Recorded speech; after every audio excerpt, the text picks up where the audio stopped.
Dalam nama Bapa dan Putra dan Roh Kudus. Amin. Tuhan bersamamu dan bersama rohmu. Inilah Injil suci Yesus Kristus menurut Yohanes. Dimuliakanlah Tuhan. Adalah seorang Farisi yang bernama Nikodemus. Ia seorang pemimpin agama Yahudi. Ia datang kepada Yesus pada waktu malam dan berkata, "Rabi, kami tahu bahwa engkau datang sebagai guru yang diutus Allah. Sebab tidak ada seorang pun yang dapat mengadakan tanda-tanda yang engkau adakan itu jika Allah tidak menyertainya." Yesus menjawab katanya, "Aku berkata kepadamu, sesungguhnya jika seorang tidak dilahirkan kembali, ia tidak dapat melihat kerajaan Allah." Kata Nikodemus kepadanya, "Bagaimana mungkin seorang dilahirkan kembali kalau ia sudah tua? Dapatkah ia masuk kembali ke dalam rahim ibunya dan dilahirkan lagi?" Jawab Yesus, "Aku berkata kepadamu, sesungguhnya jika seseorang tidak dilahirkan dari air dan roh, ia tidak dapat masuk ke dalam kerajaan Allah. Apa yang dilahirkan dari daging adalah daging, dan apa yang dilahirkan dari roh adalah roh. Janganlah engkau heran, karena aku berkata kepadamu, kamu harus dilahirkan kembali. Angin bertiup kemana ia mau, engkau mendengar bunyinya, tetapi engkau tidak tahu dari mana ia datang atau kemana ia pergi. Demikianlah halnya dengan tiap-tiap orang yang lahir dari roh." Demikianlah Injil Tuhan. Terpujilah Kristus.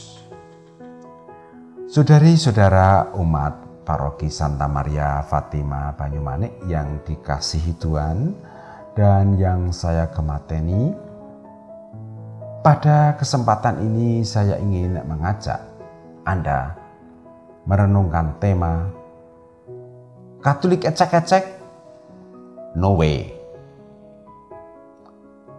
Saudara-saudara, apa kesan Anda kalau Anda mendengar kata-kata ini? Leda-ledi, setengah hati, ora niat, rasa jagake, tidak punya greget, ecek-ecek, dan lain-lain. Lalu Anda bisa membayangkan sosok seseorang yang mempunyai kualitas semacam itu. Bagaimana perasaan Anda? Orang-orang yang pernah saya temui rata-rata bereaksi negatif, seperti nyebeli, bikin pusing. Ya wis lah. Bahkan mungkin ada yang muak dengan orang macam itu. Kalau Anda ikut muak, berarti Anda tidak sendirian. Banyak temannya. Bahkan Allah sendiri mengatakan muak di dalam Wahyu 3 ayat 15-16 yang bunyinya demikian. "Aku tahu segala pekerjaanmu, engkau tidak dingin dan tidak panas. Alangkah baiknya jika engkau dingin atau panas. Jadi karena engkau suam-suam kuku, tidak dingin atau panas, aku akan memuntahkan engkau dari mulutku." Saudara-saudara, Allah sendiri muak dengan orang ecek-ecek.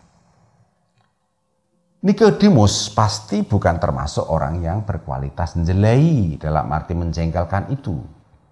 Dia ingin agar penghayatan agama Yahudi tidak sekedar dangkal-dangkal, cukup mentaati peraturan ritual, melainkan pengen lebih mendalam, pengen sampai kepada intinya, pengen sampai kepada rohnya.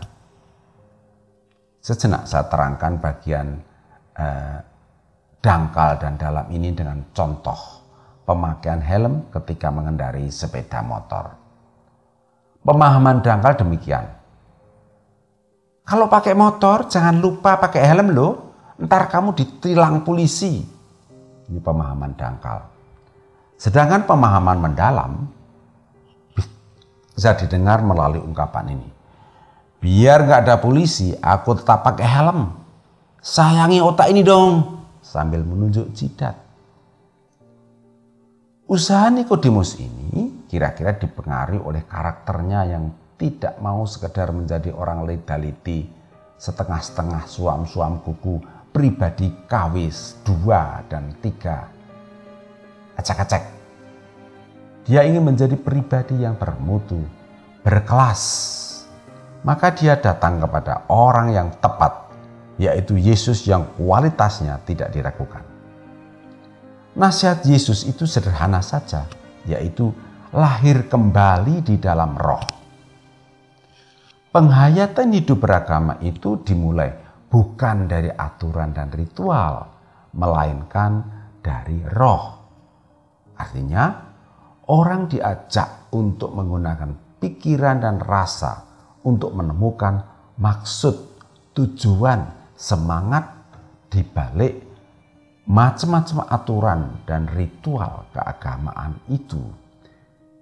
Itulah inti perubahan yang dalam rumusan aksi puasa pembangunan tahun ini menjadi pertobatan.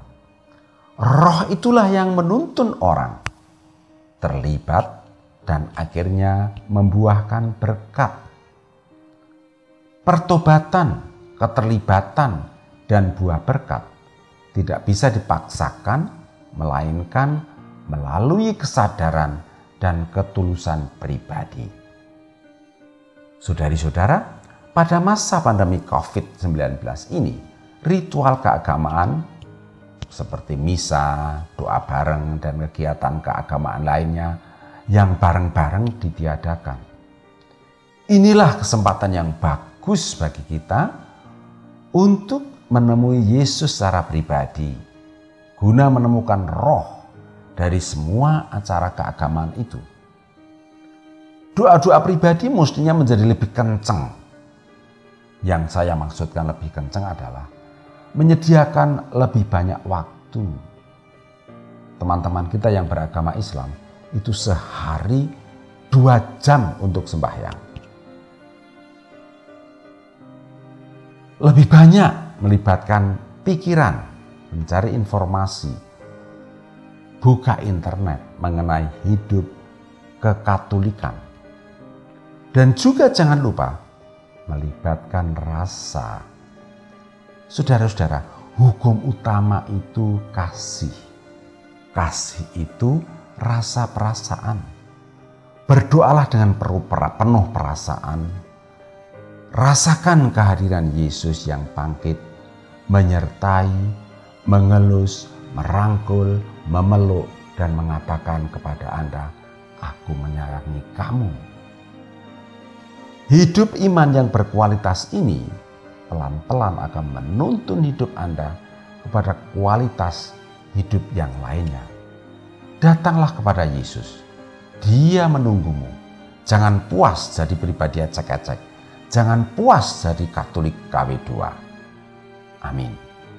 Kemuliaan kepada Bapa dan Putra dan Roh Kudus, seperti pada permulaan, sekarang, selalu, dan sepanjang segala abad. Santa Maria Fatima, doakanlah kami. Dalam nama Bapa, Putra, dan Roh Kudus. Amin.